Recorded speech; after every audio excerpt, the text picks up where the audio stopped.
Honorable Indar Deodat.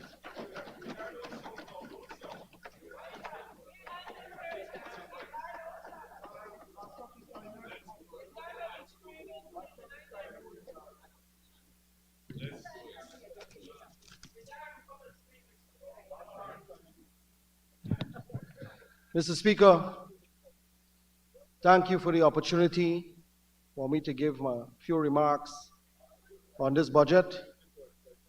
And well, normally when the opposition give their speeches, walk out. So where is my friend? Oh. Mr. Speaker, when I was a little boy, I had a habit. I had a habit of chewing my handkerchief. It is always a tasteless thing, but it's just a habit that I have. That presentation by the honorable member was just like chewing that handkerchief. It was tasteless. It was a tasteless presentation by the honorable member, Jurita Fernandez. It was like chewing a handkerchief. Try it sometime. Mr. Speaker, Mr. Speaker, you know, sometimes I believe that the AP and UAFC think that the Guyanese people have goldfish memory. By the time we flip up in the year and we come back, we forget, but we don't forget. And allow me, during my presentation, to remind the APNU, every single one of them, and every single person that is watching this budget debate.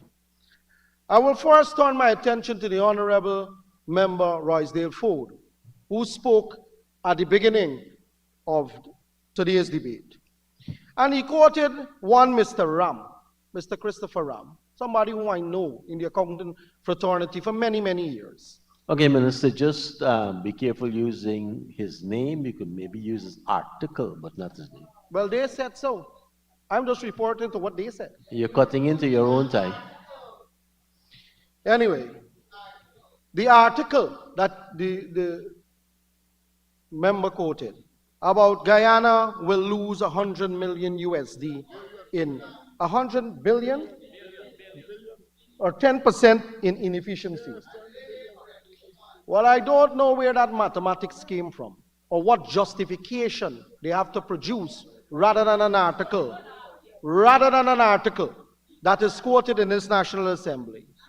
If any iota of evidence to show the inefficiency can be produced, let it be shown to the House, rather than quote an article that doesn't have any root in any study, in any of efficiency in Guyana, in efficiency of procurement, efficiency on execution.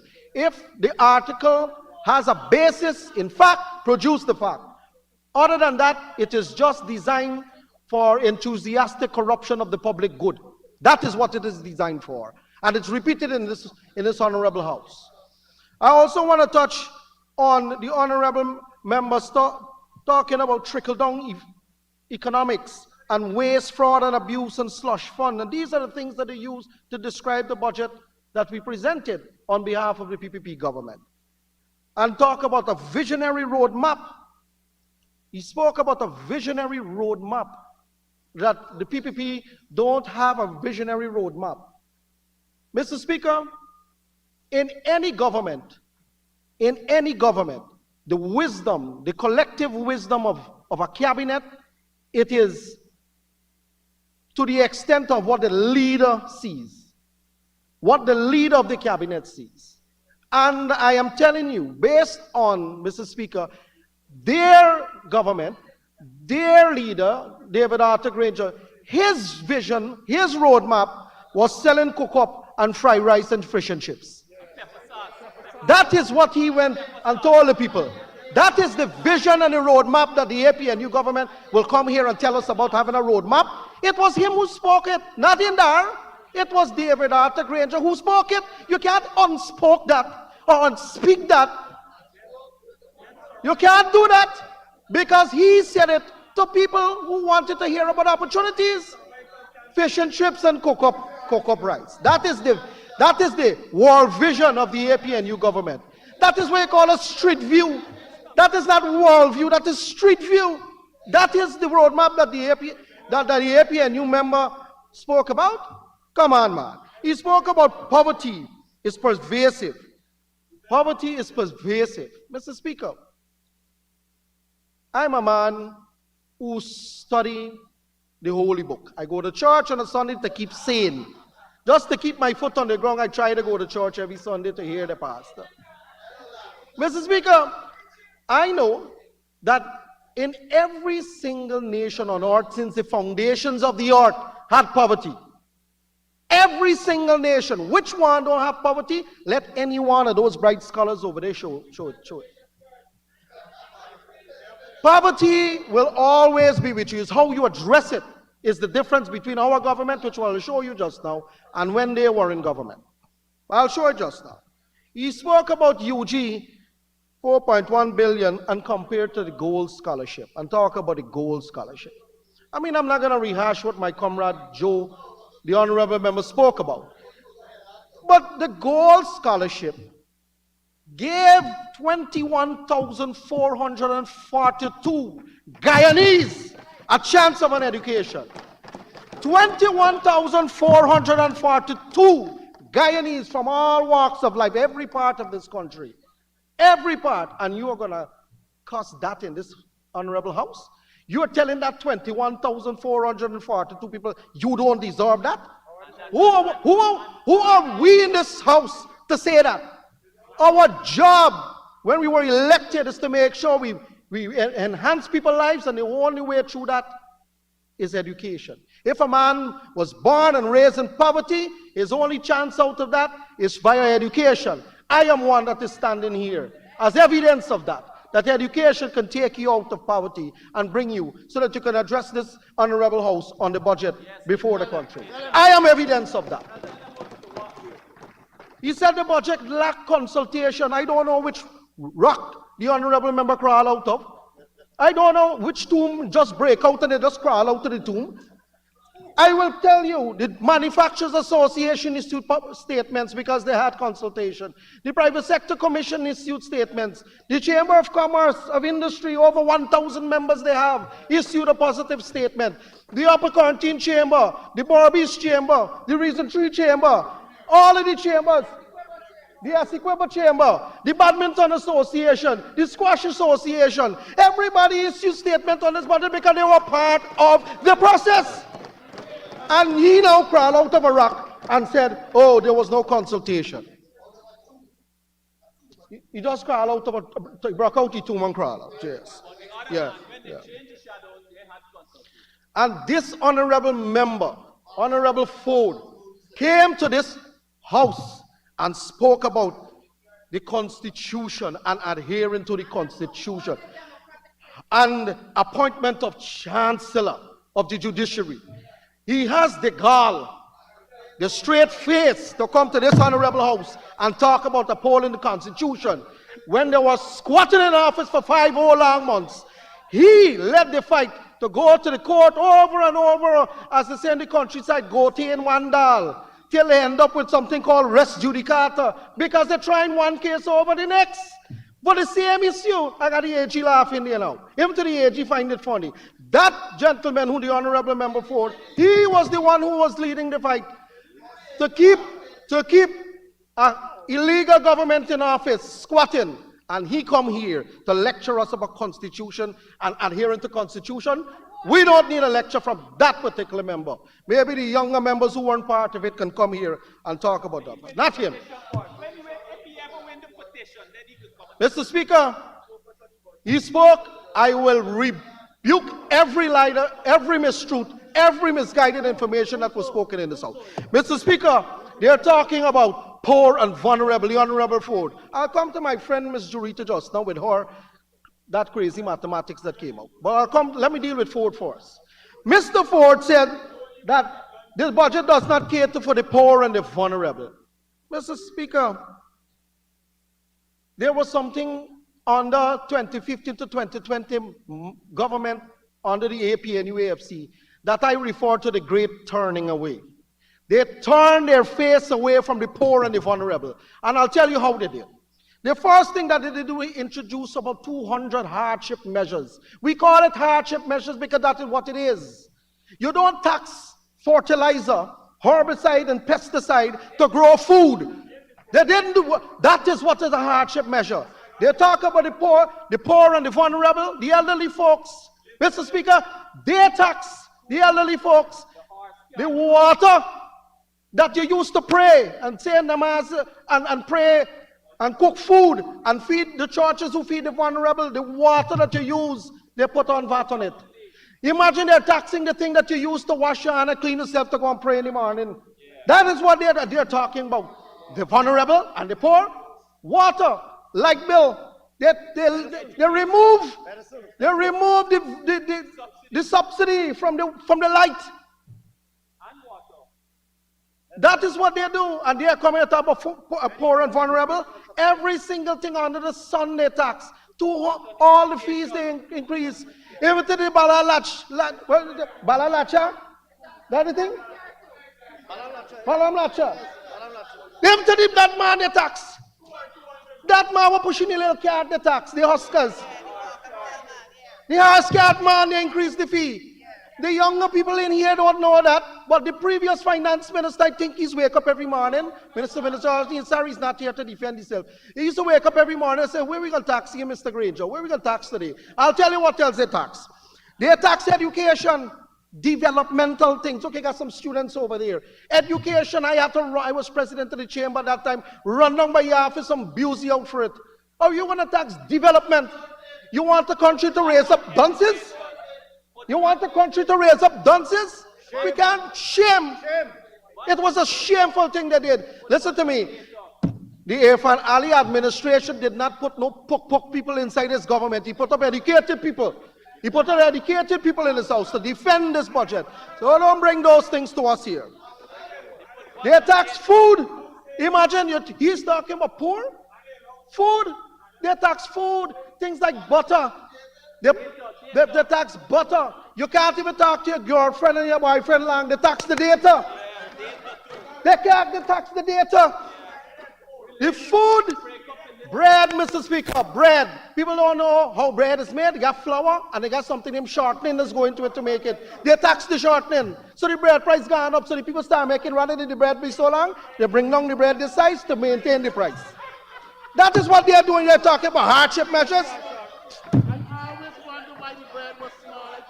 Mr. Speaker, they talk about Gaisuku. They talk about Gaisuku. And I'm glad the Honorable Ramjatan is here because he always come with 2 spare, 5 knife and every ammunition he could find to go after Gaisuku. But Mr. Ford spoke of Gaisuku. Mr. Speaker, I do walk house to house in this country. How every community I go, I walk, talk to people. I spoke to, there was one time when I was walking in a place called Zilot North. And I saw an old man sitting in a corner on the step, and I saw a lady picking shrimps. She was picking shrimps.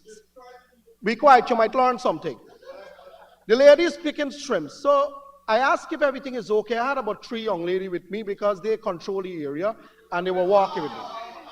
We walk and we said, so I looked at the lady, and the lady didn't raise her head. I said, what are you doing? Is it everything okay? She said, no. The lady continued to pick the shrimps. So I'm walking out now. And my comrade said, Minister, she does that for a living. So I walk in back. And I asked the lady, I said, ma'am, you picking shrimps to cook? She said, no, we just do this for work. So she's picking shrimps, butter bowl they call it, by butter bowl. They get $140 per butter bowl. And she's picking the shrimps. You can only pick at least 10, you can pick at most 10 of them butter bowls. So you're talking about $1,400 a day this lady can work. So look, next door I see a man. So I said, your husband work? And so she said, yes, but he got laid out. He used to work at Gaisuku. So I said, he doesn't do anything anymore? She says, no, because when crop come back, you're going to go back. So this is what the workers in Gaisuku, this is not 6 billion number you're talking about. This is the lives you're talking about. That situation there, Mr. Speaker, was cascading across the country when they put over 7,000 people out of work. That is what it did to their family. It destroyed their family. And they come to this very house and boast about it. That is the most shameful thing that the APNU ever did. And to have members like Mr. Ramjatan, you'll have your time to speak later, but I'm speaking now. Them come and defend, showing them people out to work. Wales, Mangle iron. When you go to Wales, you look at the factories, mangle iron, plus the thief out the mangle iron too. They store the man, they give it to their friends. Destroy Wales, 1,700 workers on the bottom line. And they come to this house and talk about guys suku and talk about guys like if those are not people, those are Guyanese just like me and you. And they deserve every right to unemployment and a decent wage to mind their family. So when we bring figures to this house to say we're going to keep the industry alive, we're going to keep it alive. Because that is people. They have children. They suffer the same way like we. They bleed the same way like we. They're not a different race. They're not a different culture. They're not a foreign entity. They are us. Mr. Speaker, I want to also turn to our good friend, Ms. Jurita Finance now. Mr. Speaker, she said in her words that the Right Honorable Dr. Singh lied about the budget deficit and the overdraft. I don't know which book she was reading or which report she was reading, but the Bank of Guyana had recording in creditors, the creditors balance. We're supposed to always be a credit balance because it's a creditor, a debit inside of there, which is owed to government of Guyana. Hidden in that, those account balances, hidden in there, $92 billion worth of off the book unauthorized spending that they had. It was not part of the consolidated fund. It was on the Bank of Guyana books, and they hid it. And what happened, it wasn't reported, and what happened, Mr. Speaker, is that it contracted the asset base of the Bank of Guyana. When you're looking for the money, you couldn't see where the overdraft was. They hid it. I took 3 analysts in the private sector, one as the president, and I found it, and I made it public. That is what they did. They hid the debt. So it's not showed up in the government books, it's on the Bank of Guyana records. That is what our government had to come here and bring legislation to carry up the debt ceiling, issue the treasury bills, have the debenture. That is what 11.4 million US increase in payments because of that debt. That's after we have seen What we inherited. So she's reading the wrong report. I don't know what kind of shadow finance minister I've been reading the wrong report. after we have seen. Mr. Speaker, it's there everywhere. You got to quote the report. Go and check it. Go and read it. Go and read it. Mr. Speaker, I want to speak a little about the comparison that the honorable member made. I want to know how much time I have left because I want to speak about something. Mr. Speaker, she compared sugar, forestry, shrimp, bauxite, rice, and gold. They use that comparison. Let me give you a comparison, Mr. Speaker. And then I'll come back to her and that garbage that she spewed. This year, and I have, it's not the 2024 budget, but the 2015 budget. The 2015 budget that the then Honorable Member Winston Jordan presented under the APNU fresh government. And I want to show you a figure. This is not me, this is your budget. This is not in our budget. I wasn't even catering about politics at that time. This year says, in this year, 2015, they put $39.4 billion as a total capital spend of the whole country. $39.4 billion. And this was the year that they say is a good life year. This is their capital spend. The rest is what they're eating and drinking. This is capital spend to build school, to build road, to build hospital, to build bridges, to do hospital. Every infrastructure, every ministry, $39.4 billion. Mr. Speaker, this money in an oil and gas economy that you have to prepare for a future. This, the next year it will go up. You want me to go to the next year? Because the next year it will go up either. It move up by inches. So don't go there. Mr. Speaker, this is hurting them. The two of them boys up there, the honorable members, them getting antsy. Let me finish. I wasn't disturbing your people when I was speaking. You might learn something. Mr. Speaker, in the budget speech, you know how much you put for roads, community roads? Honorable Member Bishop, you'll be ashamed to know that they only put $544 million to build community roads in this country. Less than 16 roads you can get from that. Less than, if you take $30 million to build a community road, less than 16 roads you can get for that. How you going to build a country with 16 roads? Come on, this is not me, this is your budget. You want exhibit, Mr. Speaker? I borrowed this from your parliament, but I can give you the exhibit if you want. This is the fact. This is the record that you're talking about good life. That is theirs. You know what is ours this year? Just this year alone. Your whole country budget for miscellaneous road alone is $73.2 billion. Because we, in this government, care for the communities. We care for the children who used to gotta walk in the mud to go to school. We care for the farmers who had to fetch the planting on the back come out from the dam. We care for them. That's why we're building the country. And we built over 4,000 roads since we came into this to this government. So when they talk about performance against APNU and workload management, it is chalk and cheese. It is chalk and cheese. You can't compare it. Hold on, man. Hold on, man. This is my presentation. You honorable member, you hold on. This honorable member, Jurita Finance, spoke about debt and debt management and management of the economy. Oh Lord, I sit down there, I have to drink a glass of water so my stomach don't turn. I have to sit down so my stomach don't turn. Mr. Speaker, the debt of any country or the debt burden is calculated by the debt over the GDP. So you call it your debt burden. It's a GDP, debt to GDP ratio. Your debt burden. It is 27%. It is 27%. The Honorable Minister Singh put it inside the document. She didn't read or she didn't compare. Because if you compared it to the rest of the Western Hemisphere, nobody, no country has a low debt to equity, debt to GDP ratio or tax burden as Guyana. Guyana is the lowest in ECLAC, is the lowest in the entire Western Hemisphere. And that is something that they could never achieve. So don't speak about debt and debt management and management of the economy.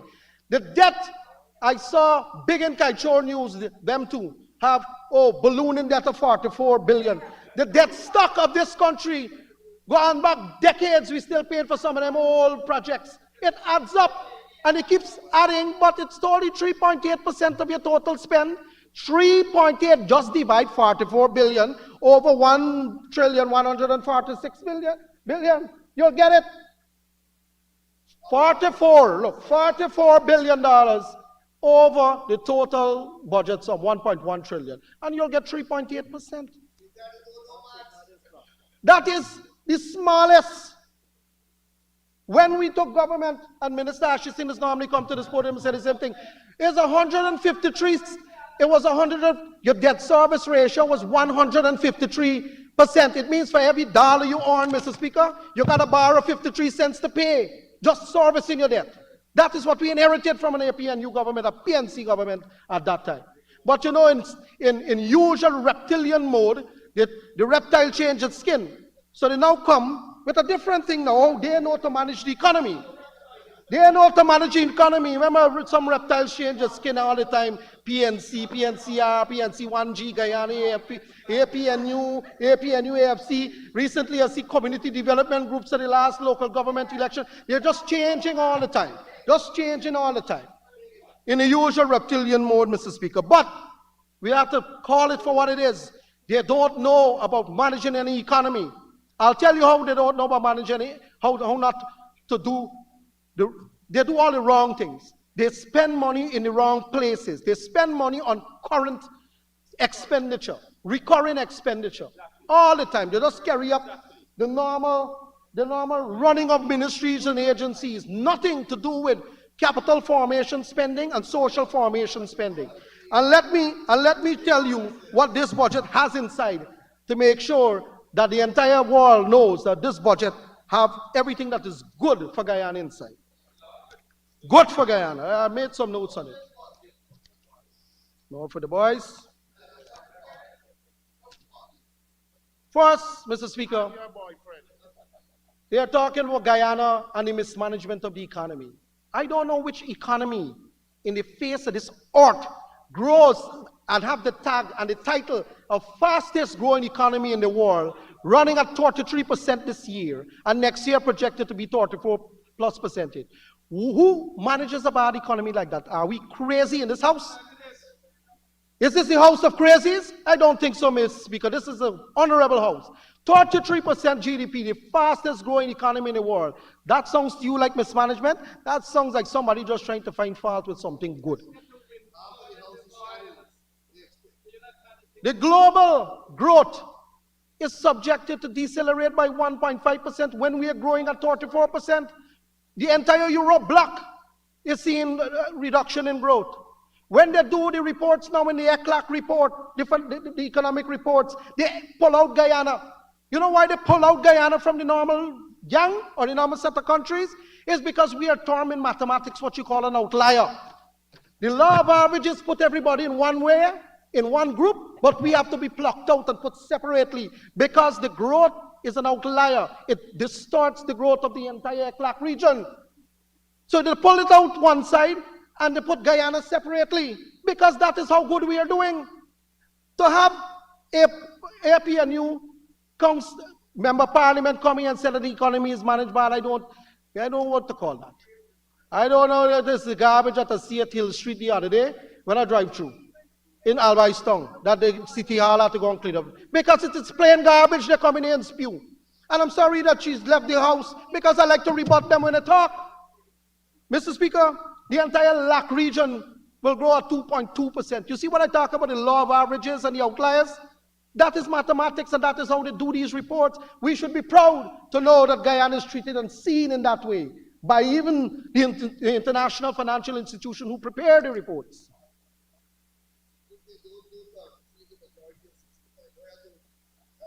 Mr. Speaker, this budget, I had the opportunity to speak to some folks in Albaistown last Friday. And I was talking about the budget and what the budget have inside.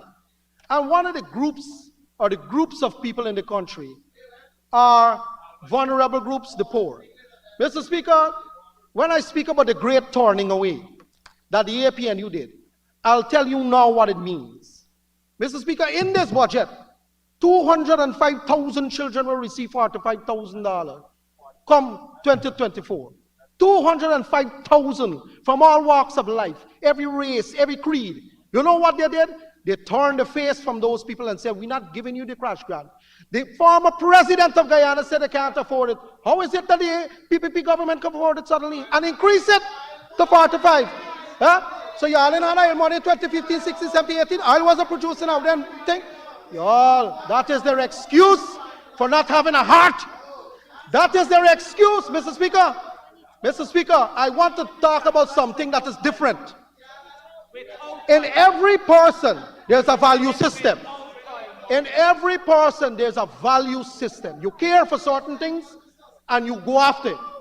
If the collective value system for the APNU is to deny children the right to little money, to help them buy uniform, and take them to school to get a little education, they don't even deserve to be in opposition if that is their value system, because that is what it did. They took it away from children. They even deserve to be in opposition once yet a government. Mr. Speaker, in this budget, have about $70 billion. Whether it's for old age pension, and you know what they do, Mr. Speaker? They clock out the old age pension because they say, oh, it's a 3,000 year-on-year, a 3,000 year-on-year increase. But they didn't realize that when we took government, it was 20,500, and it's now 36,000. Nearly double, 75% increase in the old age pension. But they decide to pluck that one out and say, okay, we're going to go after this one. We're not going to talk about the other good things in the budget. But my job is to talk about the other good things in the budget. So the children then will get their crash grant. There will be 13,000 people in the tax bracket under 100 grand will now see they don't pay a tax. But that's only what is recorded in the GRA system. There are a lot of people out there that pay people and it's not recorded in the GRA. They also will benefit from it. Huh? Yes, about settlement when they had the fees. Right? Mr. Speaker, I want to talk about, apart from the old age pension, the survivors benefit that we have now.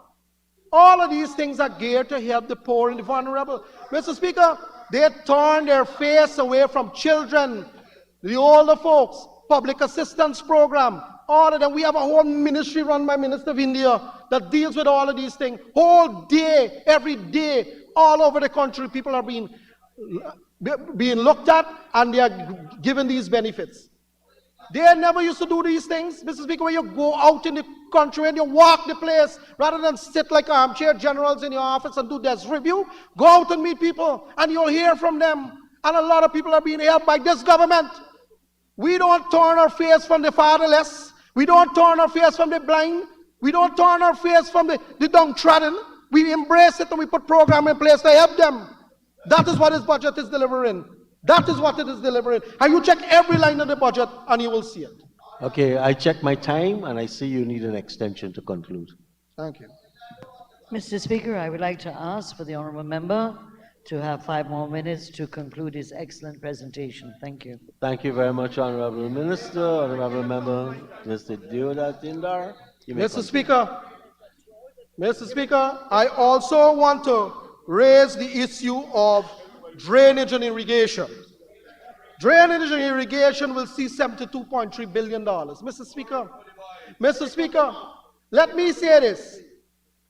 Farmers in this country who mine the rest of this country in terms of producing the bora, the balanja, the pumpkin, the squash, and the edo, and everything else, they need drainage and irrigation for increasing crop yield. If they don't have the drainage, the water going to flood the land, and the little that they have to sell very expensive. So the drainage and irrigation is designed to help the thousands upon thousands of farmers that we had, to bring down the cost of food because the yield goes up. And that is what we are doing here. This is an entire section of our country that we are addressing. In the Honorable Minister Zulfikar, they talk about shrimp production and money we get for shrimp and rice. And that is I don't know if it's zombie mathematics or so, but what they need to know is that Guyana has been leading with food production in the entire region. That is what you call leadership. The president of this country, along with the ministers, leading that fight. We have planted things we never planted before. We have planted things that we never planted before. Crops that we never even think about engaging in, we now engage in and planting and having production out of it. That is what agriculture is doing for that segment of our population. Farmers have families too. Farmers have children too. Farmers need to pay and eat too. So you have to help them with fertilizer. We remove all of the taxes from the fertilizer that they tax. Imagine you are taxing things that grow food for people to eat. Imagine, Mr. Speaker, the APNU taxing the very things for farmers to use to grow food for themselves eat and their children eat. Yeah. What more madness, economic madness you can conduct in a country than that? Herbicide and pesticide, they tax that too. Mr. Speaker, education, 135 billion.2 for education. That, Mr. Speaker, is investment in the next generation. All of us in here, we ain't gonna pass the mortality rate. Some of us might be lucky to transgress over 65 to 70. The rest, we gotta look to the next generation. We need to build a country that have bright people to deal with what the future will bring to us. The challenges of global warming, of disaster, of global hunger. We need people in this country to deal with those things. How do you do that? We have to train them. We have to put them in school. We have to build a country with a good knowledge stock. Not what they did. Not what they did. And tax people. And get a self-scholarship. Mr. Speaker. And they complete the scholarship. Mr. Speaker, 129.8 billion for healthcare. How else do you show love to a society other than caring for them when they're most sick? How else does a government express love to the people that elected them other than showing that when your child's sick, your auntie sick, your uncle, your grandmother, your chacha, whoever sick, that we got an hospital for you to go to, you're going to get free drugs. We are building the modern healthcare system in this country. This money is an expression of love to the people of Guyana. This is how you care for people, through dealing with the healthcare. And the Honorable, my friend and Honorable Member Dr. Frank Anthony is leading this. And there's no better man to do the job. So thank you very much. Excellent. Mr. Speaker, no, I ain't done with you yet, Mr. Mahipal. Mr. Speaker, I want to also point to roads and bridges. Roads and bridges. The last one I left. Roads and bridges. $204.1 billion. Last but not least. Last but not least. Here, once somebody says stupidness, I want you all go in the community and let the people brick you all down, excuse my language, for not building the road. Because you know what they did? In 2015, I have their budget, 16 road. 16 road. One community that we go to, we build more than 16 roads. You cannot erase the record of the APNU government in this country. No matter how much you scrub it, tear out the page. No, you can't erase it. It's there. And it's in the records. And I'll show them the records. That's right. 204 billion for every community from Bautistan in this country will see development and has seen development. Because as I said, we built out my good friend and partner in the Ministry of Public Works, over 4,000 roads, community roads, all of the highways. All of the highways and the byways and the bridges, we are building them. Mr. Speaker, I know you have signaled that my time is up. I can spend another day at this podium.